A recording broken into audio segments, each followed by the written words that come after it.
ముఖాముఖి కార్యక్రమానికి స్వాగతం సుస్వాగతం.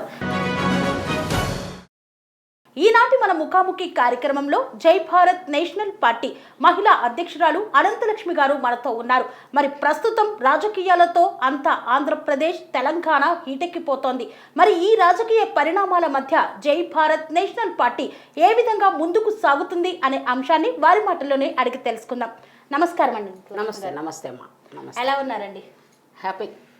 ప్రజలకి అభివృద్ధి ఎంత అవసరమో సంక్షేమం అంతే అవసరం.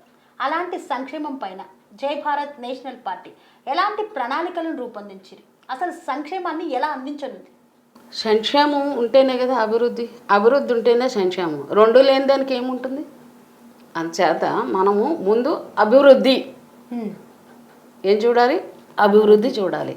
అభివృద్ధి కావాలంటే ఏం కావాలి? వనరులు కావాలి. వనరు కావాలంటే ఏం కావాలి? సరైన నాయకుడు కావాలి. నాయకుడు కావాలి. ఈ వ్యత్యాసం విన్నావు కదా. అందుచేత సంక్షేమాలు కావాలి అంటే సరి అయిన నాయకత్వం ఉండాలి. ఇక్కడ మనము ఈ సంక్షేమాన్ని బట్టి ఇంత లోటుపాట్లు ఉన్నాయి కాబట్టి మనకి ఈ సంక్షేమ కార్యక్రమాలు తేవాలి. అభివృద్ధి కార్యక్రమం మన గ్రామీణ ప్రాంతాల్లో మనం ఎన్నుకున్న ప్రాంతంలో జరగాలి అంటే అక్కడికి వెళ్ళి ఫైట్ చేయాలి కదా. మనం ఫైట్ చేసే అధికారం మనకు ఉండాలి కదా. లేని సంక్షేమం ఎలా వస్తుంది? ఆ సంక్షేమానికే స్వతంత్రం మనకు కావాలని కోరుకుంటాం. ఎప్పుడైతే సంక్షేమం కావాలని కోరుకుంటున్నామో నువ్వు నేను అడిగితే ఎవరు ఒక సీట్ ఉండాలి, ఒక చైర్ స్టాండర్డ్ ఉండాలి. అది ఉంటేనే మనం వెళ్ళి అక్కడ పోరాడి ఒక మాట కాకపోయినా ఒక మాట అయినా మనం తప్పకుండా అక్కడి నుంచి చేసి సంక్షేమాలు చూపించి అభివృద్ధిలోకి మహిళే కాదు, పిల్లలే కాదు, రైతులే కాదు, కూలీలే కాదు, ప్రతి వాళ్ళకి కూడా మన సంక్షేమ కార్యక్రమాలు అందించగలము.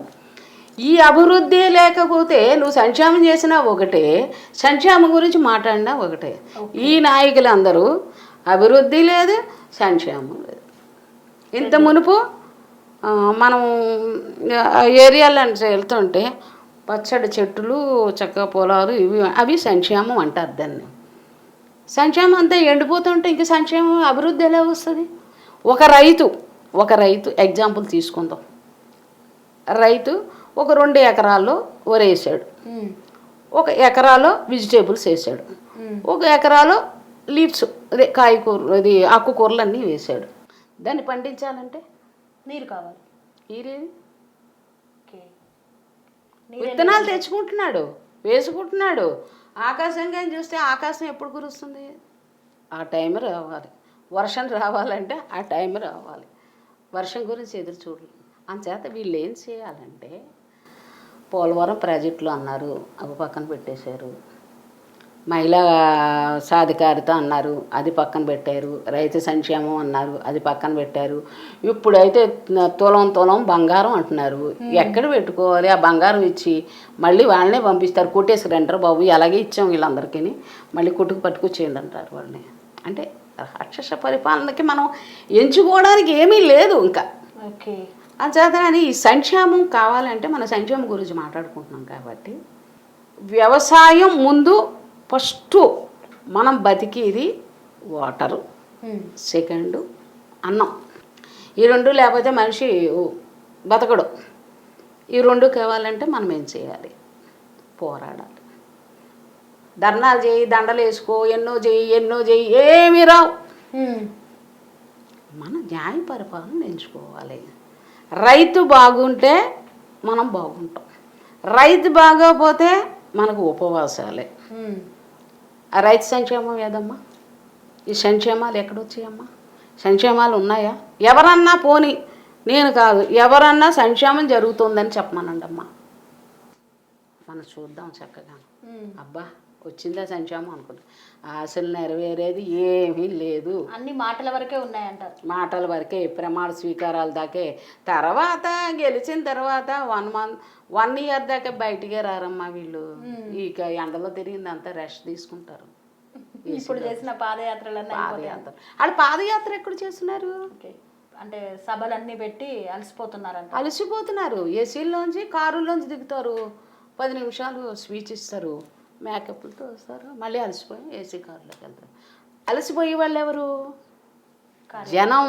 జనాలు వాటర్ లేకుండా ఎండల్లో కూర్చుకుని ఇలా ముసుగులు వేసుకుని వాళ్ళు చెప్పేవన్నీ ఆలకిస్తూ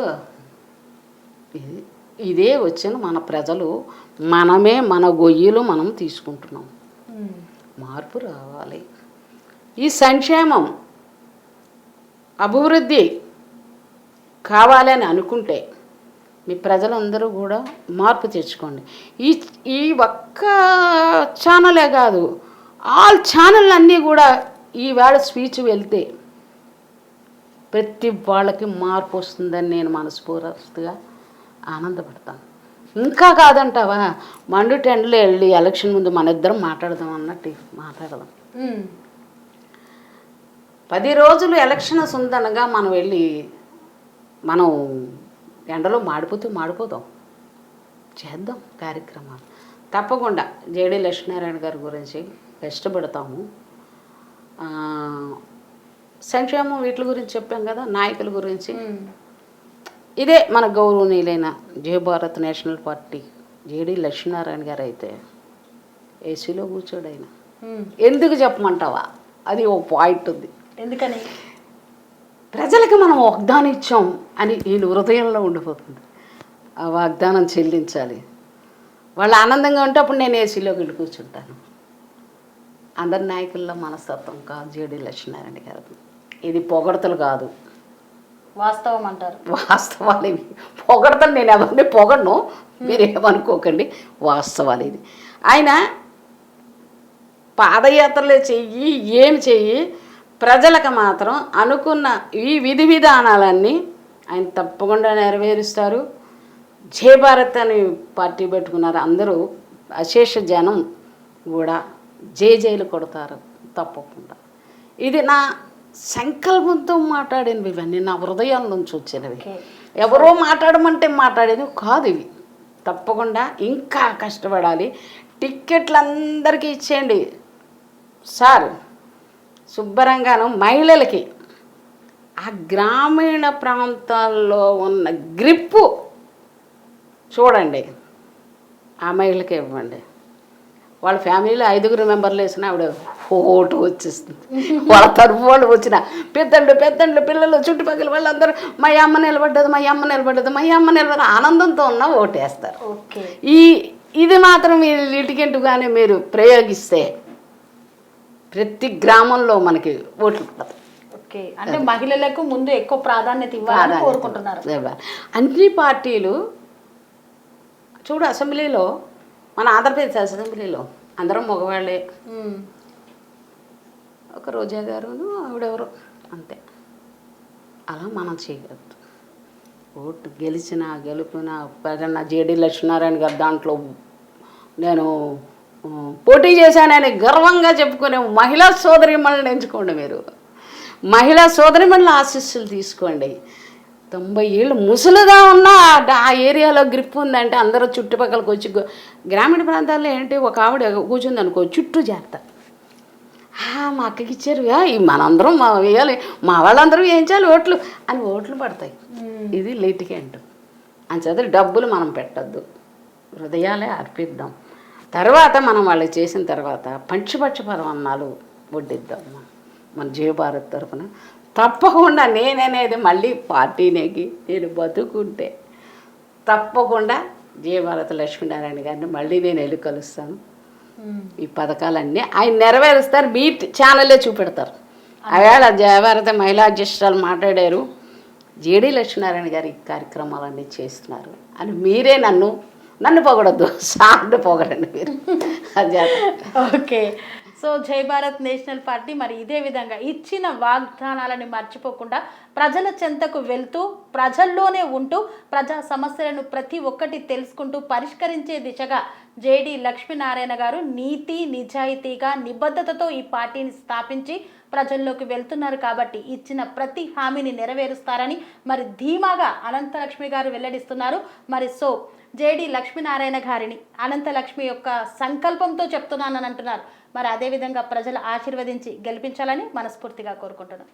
అనురాగానికి అమ్మ ఆదర్శం, ఆరోగ్యానికి Sri Sai homeo stores and clinic. అనుభవం, అర్హత, అంకిత భావం కల డాక్టర్లచే చికిత్స. అన్ని రకాల ఆరోగ్య సమస్యలకు నమ్మకమైన ఎంపిక Sri Sai homeo stores and clinic. Diabetes, కీళ్ల నొప్పులు, సయాటికా, వెన్నుముక సమస్యలు, థైరాయిడ్, నిద్రలేమి, మానసిక సమస్యలు, ఋతు సమస్యలు, అన్ని రకాల దీర్ఘకాలిక వ్యాధులకు ప్రత్యేక హోమియో వైద్యం. అందరికీ అందుబాటులో అంతర్జాతీయ హోమియో వైద్యం Shri Sai homeo stores and clinic. మీ ఆరోగ్య సమస్య ఏదైనా ఇప్పుడు పరిష్కారం సాధ్యం. సైడ్ ఎఫెక్ట్ లేని వైద్యంతో సంపూర్ణ ఆరోగ్యం కొరకు సంప్రదించండి Shri Sai homeo clinic and stores, Bhavani Nagar, Ambedkar Nagar road, old Alwal, Secunderabad. సంప్రదించాల్సిన ఫోన్ నంబర్స్ 9000751751 మరియు 900042